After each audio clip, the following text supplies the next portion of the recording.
Get ready for the dictation. 5 seconds to go. Start. Mr. Deputy Chairman, sir, I seek the attention of the Union government towards the obsolete, delayed method of sending central teams to the calamity prone areas and localities, and the necessity to improve the method of accessing the damages and the rehabilitation requirements during the calamities such as floods and drought, with the help of advanced modern technological geospatial tools. In our country, we are regularly facing several types of calamities. Now, several parts of the country are reported to have very severe drought, and from several locations floods are also reported.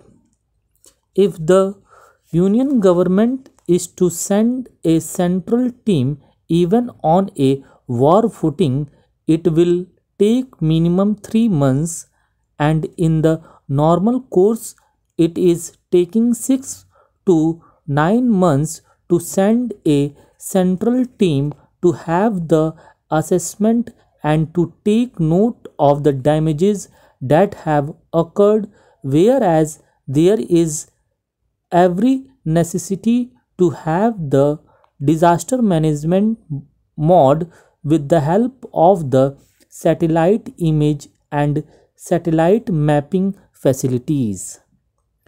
It should be done with the support of the meteorological centers which we are having throughout the country. In each and every district, they can have the ready information about the calamities that are occurring and the damages that are expected. In close coordination with the state government's rehabilitation departments and the revenue departments, they can also have the exact assessment even before sending any central team to the location to have the assessment. But the delayed visit of the central teams is creating a laughing situation. We could not have the exact assessment about the real calamity that had occurred earlier, way back 3 months to 9th months. Hence, I urge upon the Union government to utilize the geospatial satellite and modern advanced tools of the weather and the calamity assessment in the natural disaster management mode, and to send the central team with the adequate promptness in areas where it is highly required within 15 days of the message from the state government to have the exact assessment. Otherwise, this will become more obsolete, and this will not yield proper support to the relief expecting population of such aggrieved localities and areas of the country. Mr. Deputy Chairman, sir, I want to draw the attention of the Government of India to the inordinate delay in updating of National Register of Citizens in Assam. The entire country is aware that Assam was burning for years together due to the illegal migrants and foreign national issue. The National Register of Citizens is nowhere in the country except in Assam. It was started in Assam in the year 1951. This decision was taken to solve the foreigners issue in Assam once for all. After a series of meetings, the Government of India had decided to fund the entire works for this purpose. Accordingly, in all development blocks, Gram Panchayats and service centers were opened for this purpose. Thousands of young boys and girls were appointed on a contractual basis to carry on the computer work and other office works. Forms were filled by the citizens. Scrutiny and spot verification was also done.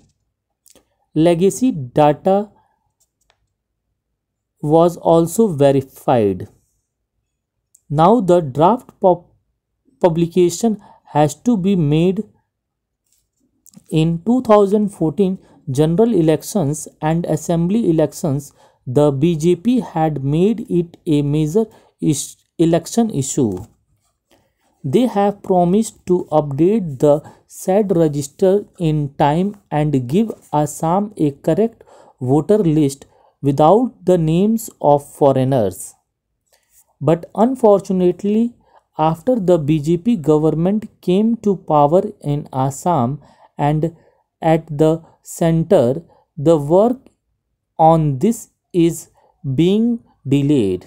Now there is an apprehension among the people that the government has not given them forms. Mr. Deputy Chairman, sir, thank you very much for the opportunity given. It is with a deep sense of regret that I seek the attention of the Government of India, particularly the Honorable Finance Minister and the Textile Minister, through this august House, to the fact that the budget 2017-18, claiming to be pro-poor, does not even have a mention of the sinking power loom industry in the country. There are various hubs throughout the country. Maharashtra, Gujarat, Varanasi and Erode are the hubs of power loom industry, and these are literally on the brink of total sickness and closure. The issue was raised by us way back in July 2016 through a 0-hour mention, upon which the textile minister did convene a couple of meetings with the power loom workers from various parts. Thereafter, we have also met the commerce minister. A delegation was brought from various quarters of the country. The matter was heard, but unfortunately, in the budget, we find that there is not even a whisper or a slightest relief that has been given to them. I have a humble request to the government. Mr. Deputy Chairman, sir, through you, I would like to convey to the Honorable Prime Minister that this particular industry, which is literally dying, needs to be supported, or else thousands and thousands of people would be rendered unemployed. Stop.